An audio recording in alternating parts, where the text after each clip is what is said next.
Welcome back, students. This is the second part of our video, mapping landforms through contours. Now, the topographic maps may appear confusing, right? As they contain a lot of information and they have their own language, symbols, signs. But the cartographers use various symbols to represent natural landforms of the Earth's surface. So with the help of contour lines and their patterns, landforms become more recognizable. The first one is slopes. Now the rate of the rise or fall of the ground level is known as its slope. And we can determine slopes by studying the contour lines on a map.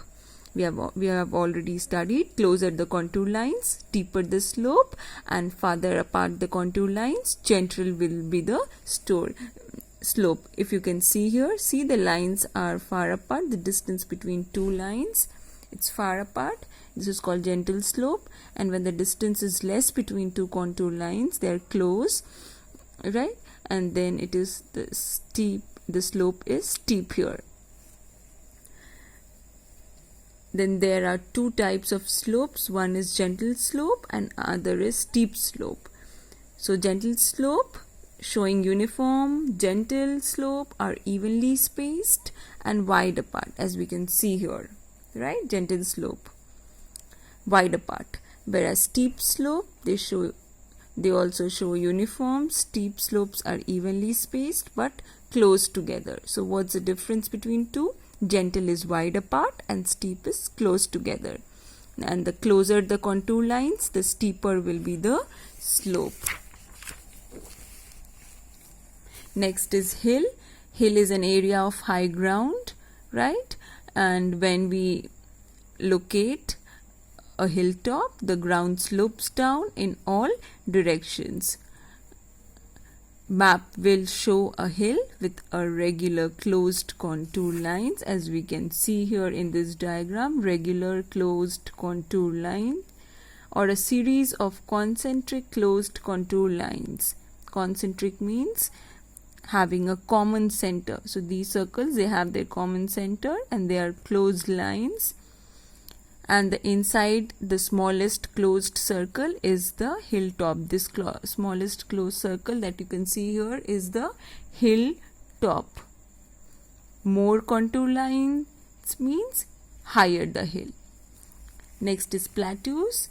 Plateaus are broad highland slide and rise abruptly from the surrounding area, and they have level, almost flat top. So they are flat table-like land. Okay, and on topo sheets they are shown by evenly spaced contour lines, as we can see here. The evenly spaced contour lines and the heights, the height is given here in numbers.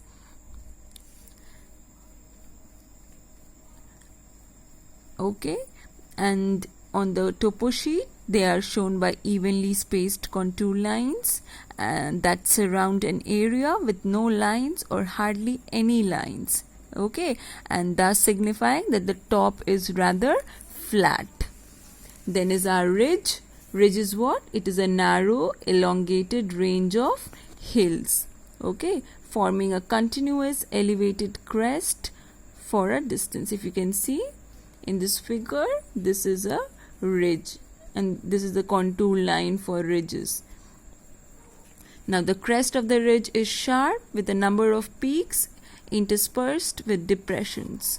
So these are the depressions and these are the crest, top part. The contour lines of a ridge are elongated or oval and closely spaced. As we can see here, they are oval and they are closely spaced. They are not wide apart. Then is saddle. Saddle is a dip or low point between two areas of higher ground. If you can see here in this diagram, these are the two areas, they are higher, and this depression, right, the low point or the dip is called a saddle.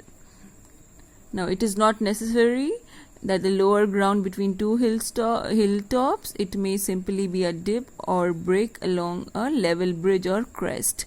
and if you were in a saddle, there would be high ground in two opposite directions and lower ground in the other two directions. So the depression of a saddle is broad, as it is here in this diagram, broad and low. Okay, and it resembles just like the saddle on a horseback. Then is passes.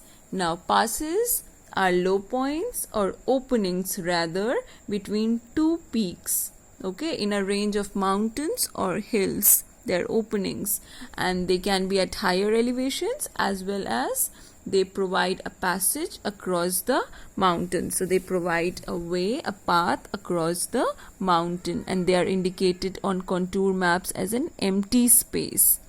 Okay, as you can see, these two are for the mountains, the contour lines, and this in between the empty space is the passes, and they are indicated as we know it, we have studied it, that they are indicated as an empty space between two closed contour lines, and these two closed contour lines, they represent peaks. Next is col. Col refers to the lowest point on a mountain ridge between two peaks. So this is the col, two peaks, and this is the lowest point. This is the col, two peaks, and the lowest point between the two. And it may also be called a knot or a gap. And it is narrow. Col is narrow, steep-sided. Whereas what is the difference between col and saddle then? So col is narrow and steep-sided, whereas saddle is slightly broader gap. Can you see here saddle? The gap is broader here, and here it is steep. So last one, gap. A gap is a low area between two higher elevating land masses such as mountains, and they are similar to passes but more rugged and difficult to navigate. So they are more rugged means having a broken, rocky or uneven surface, and it is very difficult to navigate, to go through. And the South Col, for example, is the gap between Mount Everest, and Lhotse, the highest and fourth highest mountain peaks in the world.